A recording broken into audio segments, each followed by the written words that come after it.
Oke, dan udah habis itu nggak ada kabar lagi. Peggy juga nggak ada yang nyariin juga polisi pada saat itu. Nggak ada sama sekali sampai 8 tahun.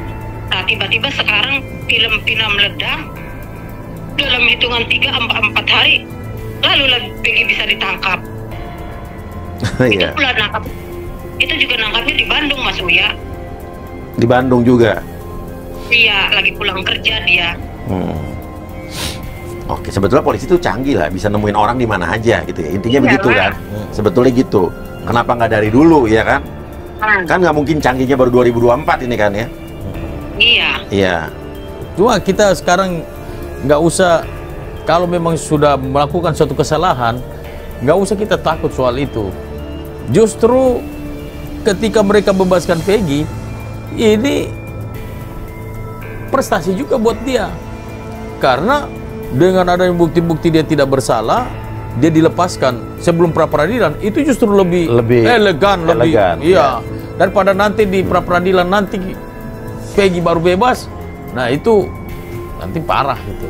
Coba Bang lihat aku Bang, pengusaha Bang, bupati, ya.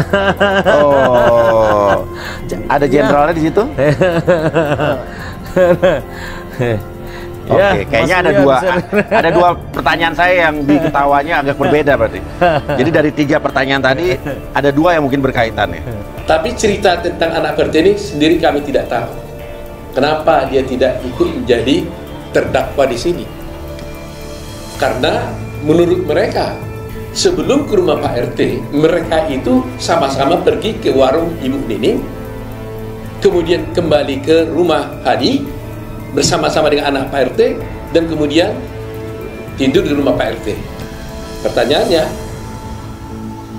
kenapa anak Pak RT ini tidak ikut? Bersaksi palsu bisa dihukum loh. Sama dengannya kalau terbukti nanti Pak RT-nya palsu, bisa juga dilaporkan juga saksi palsu. Nah, siapa di antara kalian ini bersaksi palsu ini? Kalian yang bersaksi palsu atau Pak RT bersaksi palsu? Kan begitu jadi pertanyaannya kan?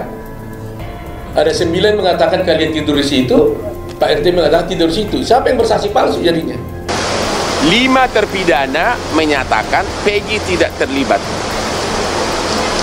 1 terpidana mengatakan terlibat. 5 lawan 1. Kalau 5 lawan 1, harusnya kan yang menang suara terbanyak dong. Harusnya, walaupun di dalam KUHP tidak diatur, harusnya Peggy itu tidak tersangka karena 5 menyatakan dia tidak terlibat. 1 menyatakan terlibat, tapi sekarang terus difokuskan kepada Peggy. Mungkin targetnya oleh penyidik, yang penting ada 1 orang yang divonis, biar masyarakat puas. Ya, di dalam berkas persidangan BAP dan putusan, semua terpidana mengatakan 11 pelaku. DPO itu tidak fiktif. DPO itu tidak fiktif. Ada peranan masing-masing. Tapi di dalam BAP tahun 2024, yaitu sekitar 2 minggu lalu, tiba-tiba 7 terpidana ini menyatakan 2 DPO ini fiktif. Padahal di dalam BAP semua peranannya ada. Bagaimana sampai ikut yang membuka celana korban, memerkosa, memukul, ada semua peranannya.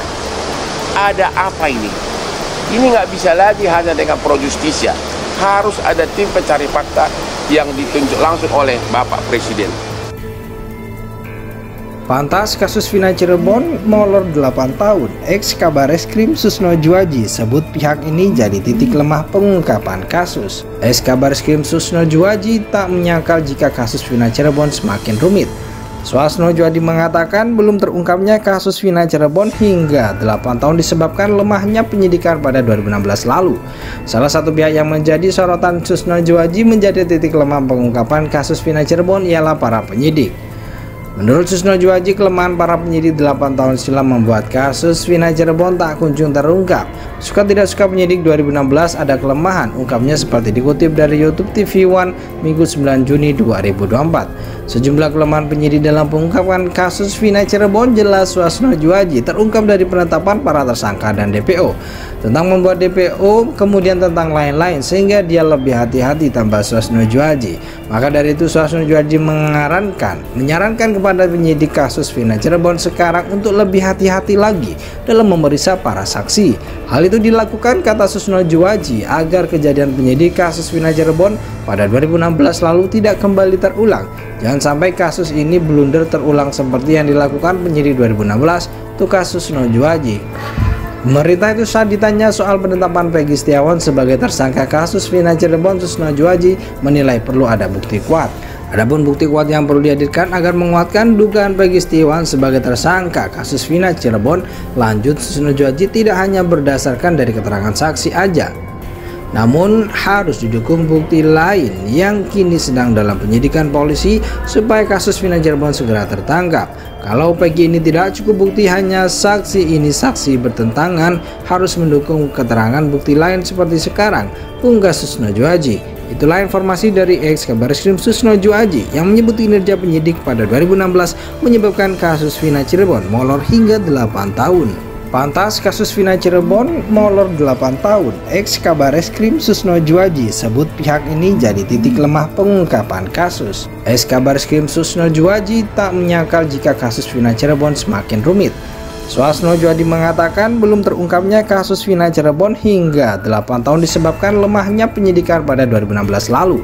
Salah satu pihak yang menjadi sorotan Susno Juwaji menjadi titik lemah pengungkapan kasus Vina Cirebon ialah para penyidik. Menurut Susno Juwaji, kelemahan para penyidik 8 tahun silam membuat kasus Vina Cirebon tak kunjung terungkap. Suka tidak suka penyidik 2016 ada kelemahan, ungkapnya seperti dikutip dari YouTube TV One Minggu 9 Juni 2024. Sejumlah kelemahan penyidik dalam pengungkapan kasus Vina Cirebon jelas Susno Juwaji terungkap dari penetapan para tersangka dan DPO, tentang membuat DPO, kemudian tentang lain-lain, sehingga dia lebih hati-hati, tambah Susno Juwaji. Maka dari itu Susno Juwaji menyarankan kepada penyidik kasus Vina Cirebon sekarang untuk lebih hati-hati lagi dalam memeriksa para saksi.